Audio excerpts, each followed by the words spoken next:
There's a little trick I like to use for building internal blockwork corners. Sometimes I use profiles, sometimes I don't, but it's a really good way to do it. It will cause you no problems up above. Today it is getting to the miserable weather. It's a bit drizzly at the minute. It's supposed to stop. It's going to be really windy today, so you have to really be a bit more careful about the work you take on, how much you take it up. But the plan is just we're going to take this up halfway, about 4 courses, and then we'll go back, finish this long flank through here, finish this flank through here, and then if I feel like it's not too windy, I'll finish this flank here, and then I'll show you how to build a corner without a level. The easiest way to keep a cavity to the size it is supposed to be, on here it's 100mm, but you have to take into account the size of the window formers, because sometimes the section that goes in between here is bigger than 100mm, so you always have to check that. And I would always say make it 5mm bigger than what the door the formers allow, because when you run into a line you'll run in a couple of mil back, and then if you use profiles for an internal line and you lay a couple of mil back, you're going to close it about 4 to 5mm anyway. So you have to take into account the materials you're using, to the size of the cavity that you want, to the amount that people lay back from the line as well. But I mean, as long as this ain't, you know, if you've built your brickwork good enough, you should be within the ballpark. So we're pretty good there.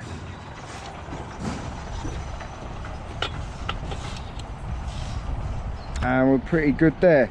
So all I do is, because it's windy and you have to take into account weather conditions to how you build as well, because we all want to build our walls up in one go and finish it off in one go. You know, no one wants to be moving around all the time. But I find as it gets worse weather, or even hot weather, especially with semi-engineering bricks and the weather, you have to really take into account how much you're building in one go, because it will just end up on its arse or bellying. So I like to go round like I have through here. I went through at this height to start with, and then we've finished this off. We've finished this side off and we're finishing that side off now. You have to take into account what you're building, everything like that. I like to go in 2 passes on the outside, depending on what brick you're using, depending on the weather. And then I like to go around them 2 passes with the blocks. Usually it's a safe height to go to. This is a safe height to go to because it is protected by the wind. If you go around once, that will be going off, and then you'll build like 3 more on top of that, maybe 4, depending on what we at. 1, 2, 3, 4. That's in the wrong course. I love showing you a lot of bad wall tie, don't I?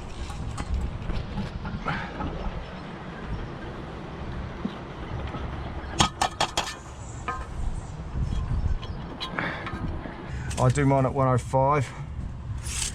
105. 105. Just double check it. Lovely. Now to get 5 high, just go 3 one way, 2 the other, because that is 5. So that will get you to the top.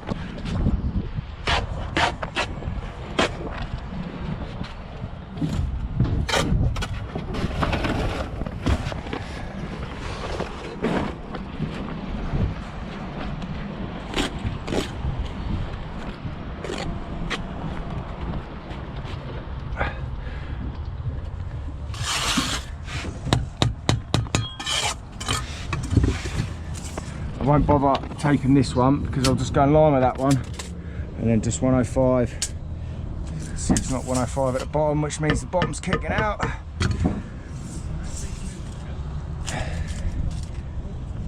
There you go.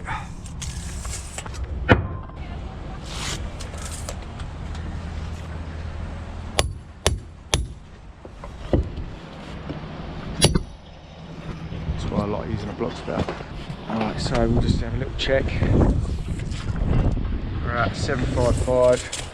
Don't do it in one go. Just make sure you're flush with the bottom. 105.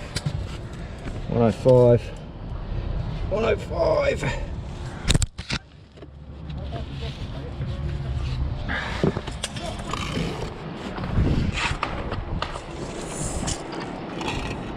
Just check it. Nearly there. 105. 105. Straighten all sides up.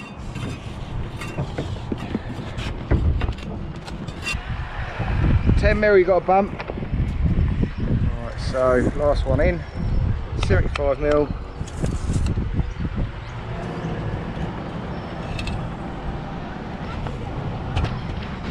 What? Yeah, get rid of it then. It doesn't matter. It doesn't matter if it's a little bit dropped in there, we'll get it out later.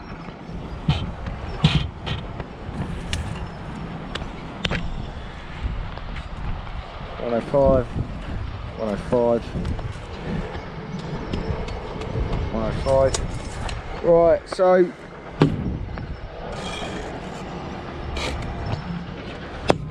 shouldn't be too far out. So we've got a little bit just to tapping in to do, but we're good. And we have a cavity that is exactly what I wanted it to be, 105. Check the other side. That's leaning in a touch, which means the bottom needs to go in a little bit. Because if we're 105 here, we don't want to be doing anything to the top. And we're good. So now we know. Now obviously we won't have this to go off of above, but I'll now plumb from this point up both sides, and that way when we run in our brickwork, it's going to be bang on.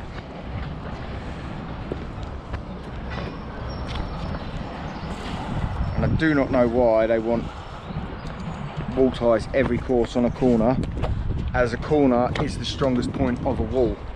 I can understand it on reveals, but I really do not understand it. They're really hot on cavities, so it does take time, but you know, pays dividends to put a bit of effort in with it. Right, so we've gone round at this height everywhere. Obviously we've left the back down to get in and out. So I haven't got to put nothing on the top to brace it, because it's basically sitting on and it's been put on with a laser and everything's bang on level, so it pretty much sits where it needs to be now. We've got the 105 cavity, which allows for a little bit of wiggle room either side. 105. There's a couple of things I want to show you with this, to make sure you don't cause any problems up above. What a lot of people do when they do their block work is they'll just build their block work and they won't look at this, and it will be shooting out backwards, and then by the top you've got a 20mm gap up the top, which doesn't cause you any problems for your block work, but when you come to do your face work, it'll start pushing your brickwork out, and then you'll start after chipping back your bricks out, and it becomes a pain in the arse and just slows you down. So what you do is you build your block work, and as you're building it, you put your level up the front, and then you'll keep hitting this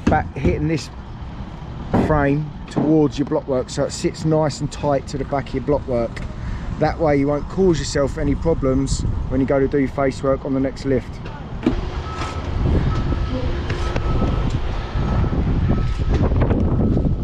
So as you can see, look, it's already starting to kick back a little bit, so just keep bringing it towards you. Eventually the frame tags will hold it tight against it.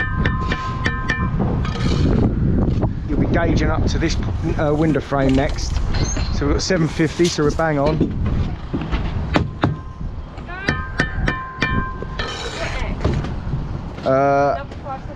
A 460 please. So what we want to do is plumb from these points now and bash this to the wall. So we're keeping this tight to the back of your block work. And we're plumbing up off of the cavity that we've created off the brickwork.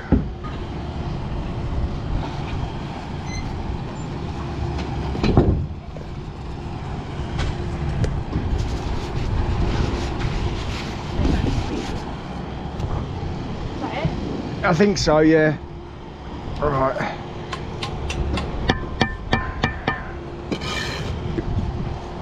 What we're going to do is we're hitting this frame tight to the back of our block work, and it's starting to stay there a bit more now.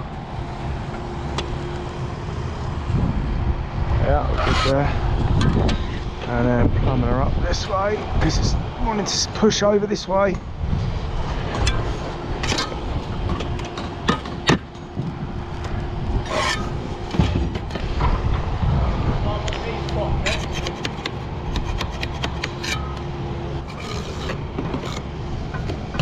Alright, so we are at 300. Lovely.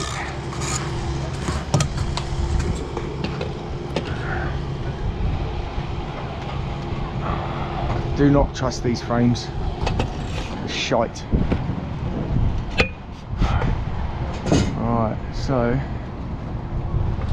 we're good there. And we're good there.